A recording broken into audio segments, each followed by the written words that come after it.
So it's late and I'm on my way. I'm headed to bed in a little bit. That's why I'm dressed like this. I'm in my night clothes. And I just wanted to get on here really quick to ask the church, those of you who are Holy Spirit filled and use discernment, to actually pray on behalf of my family, on behalf mostly my son, my children, period.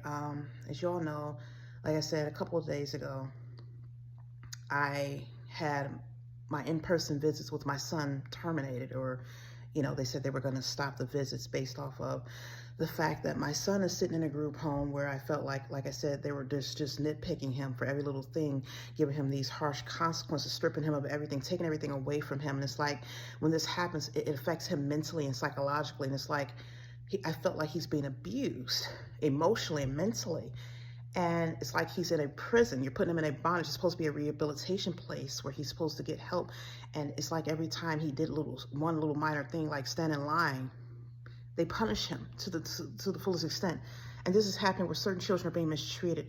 And like I already said, my son's an anointed child, and I feel like he's been targeted. He's also being targeted because I speak out for my kids. I'm the person who likes to advocate for my children. As I said before, they don't like you to speak out or advocate. They don't like you to voice your opinion or go against anything, or just, speak up. When there's things being done unjustly, they want you to just go along with it and just, okay, do whatever, like just a yes man. But I've always been for justice. And when my rights, I feel, are being violated, and the rights of my children, I speak out about it. And so this is what these people do. They like to retaliate. And so as a result of me speaking out, asking about the policies, the therapist went back and broke my confidentiality of my son, and went back to the caseworker and said something about how, I was speaking over her and interrupting her during the meeting. So as a result, they removed the visitation between me and my son, in-person visitation. We can only see each other through FaceTime. So the thing is, that's a very petty reason to stop the visits. My son hadn't done anything wrong.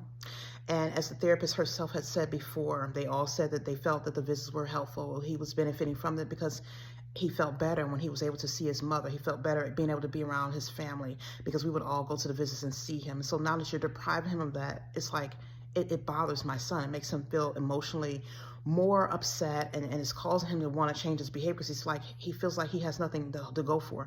He feels like he has no hope. So I was talking to him. I was just trying to let him know, hey, we might not be able to visit you, because I was telling him what was going on, and he's very upset. He's very distressed. And this is the thing. It's like, I'm tired of adults in these positions who are supposed to have medical licenses or all these credentials and qualifications and degrees retaliating against children. It's like they've used every little thing. Whenever I speak out or say something, they go back and retaliate against the kids. And this is something that is affecting the children emotionally. You're supposed to be in these fields for the well-being and better of the children. And then every time I do something, which is, I'm not really doing anything wrong. I'm not violating any laws or breaking any rules. I'm speaking out about things that are being done wrong to my children. I should have that right to advocate for my children. But because you don't like that I'm advocating for my children, you go back and retaliate against them by, oh, you can't see your child now. They revoke the visits, or they stop us from seeing each other. They stop us from communicating. They take their phone away from it. All these things has been going on for the entire 3 years my children have been in foster care. And it's like, these, to me, a person, an adult person who will retaliate against a child based off of something their mother's done, or something that the mother hasn't even done, something as minor as because I spoke up for my children's rights, and because it offended you, you want to now revoke privileges that are beneficial for the children.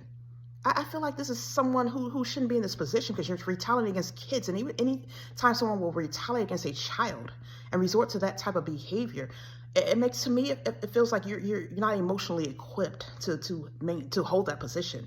Because you should be looking out for the best interests of the children, but you're not.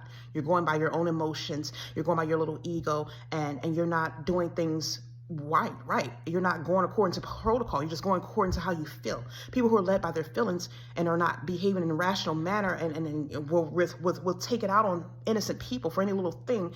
To me, that sounds like someone who's not emotionally stable or not properly equipped for these positions. And as we know, just because you have a degree and a little bit of credentials does not mean you're equipped for something. There have been many people who have had degrees and licenses, and they were not equipped for those positions. Like I just recently talked about a doctor, a surgeon who was working on and operating on people, even though he had a medical degree and a license to practice in medicine, he was hurting his patients. And he was not emotionally and mentally equipped. And I think a lot of these people need to have mental health evaluations themselves. It's like, because if you're going to go to the point to do something that's damaging and detrimental to a child, to young children who are you're trying to be there to help emotionally support and help them to grow and develop and evolve, but you're withholding privileges from them because you don't like the fact that their mother is opinionated and speaks out to advocate for the rights of their children when they're not being treated fairly and properly, something's not right. An adult should be able to act in a rational manner and impose restrictions and punishments based and accordingly, not based off of their emotions.